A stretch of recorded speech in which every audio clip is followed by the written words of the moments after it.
അത് ഈ കല്യാണം കഴിഞ്ഞ പുതുക്കായിട്ടാണ്. അതൊക്കെ തിന്നോളൂ. കല്യാണം കഴിഞ്ഞിട്ട് ഒരാഴ്ച ആയില്ല മനസ്സാ, ഇപ്പോഴും ഒരു സാധനം തിന്നലും ചേർന്നാല്. ഞാൻ 4 ദിവസം മുന്നേ ഓൻ പെരുന്തമണ്ണ പോകുകയാണെങ്കിൽ മോമോസ് കൊണ്ടുവരാൻ പറഞ്ഞിരുന്നു. ഞാൻ അതൊക്കെ കേട്ടുകണാവോ. ഞാൻ ഒറ്റ നാൾ തന്നാണ്ടല്ലോ. ഇതെന്തിനാ ഓനോട് ഓരോന്ന് പറയുന്നുണ്ട്? ഓൻ കല്യാണം കഴിഞ്ഞ് പണിക്കും കൂടി ഇറങ്ങിയിട്ടില്ല. അപ്പോൾ ഇതിനൊക്കെ ഓരോന്ന് തിന്നാണ് പൂതിയായിട്ട്.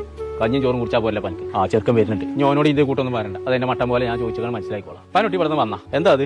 എന്ത്? ഒന്നുമില്ല. എന്താ എന്റെ മടക്കി കുത്തില്? അതൊന്ന് കാട്ടിക്ക. എന്താപ്പ ഇത്? ബ്രോസ്റ്റ് ആണല്ലോ. എന്റെ പെണ്ണുങ്ങൾക്ക് കൊടുന്നേക്കാരല്ലേ? എടാ എന്റെ അമ്മ ഒരു 4 ദിവസം മുന്നേ എന്നോട് പെരിന്തൽമണ്ണ അങ്ങാടിക്ക് പോവുകയാണെങ്കിൽ മോമോസ് എന്തോ കൊണ്ടുവരാൻ പറഞ്ഞില്ലേ? അതെനിക്ക് കൊണ്ടുവരാൻ പറ്റാ. എന്റെ പെണ്ണുങ്ങൾക്ക് എന്ത് വേണമെങ്കിലും വെച്ച് കൊടുന്നു കൊടുക്കും. ഒരാഴ്ചയായിക്കോളും ഈ പരിന്ന് വല്ലതും തിന്നിട്ട്. അത് കേട്ടപ്പോഴേ എന്റെ നെഞ്ഞാണ് പഠിച്ചു. ഇജുമുണ്ടാക്കേ ഒപ്പ തന്നെ എങ്ങനെ ആയാലോ? എനക്കേ അറിയോ ഈ പെരിയിൽ ഇറച്ചിയോ മീനോ ഞാൻ തിന്നുകയാണെങ്കിൽ എന്റെ അടുത്ത് പുടിച്ചു വാങ്ങോള്. എന്റെ കുട്ടി തിന്നിട്ടില്ല ഇറങ്ങണ ആ പ്ലേറ്റ്. എന്നിട്ട് ഓലെയാണ് ഇതൊക്കെ എങ്ങനെ ആക്കണത്.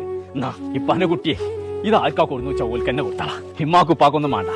ഇന്ന് പടച്ചോനെ എത്തിച്ചിട്ടേ ഓക്ക് പൂജ വെച്ച സാധനം വാങ്ങി കൊടുക്കാൻ പടച്ച റബ്ബ് എന്റെ അടുത്ത് പൈസ തന്നിട്ടുണ്ട് കേട്ടോ.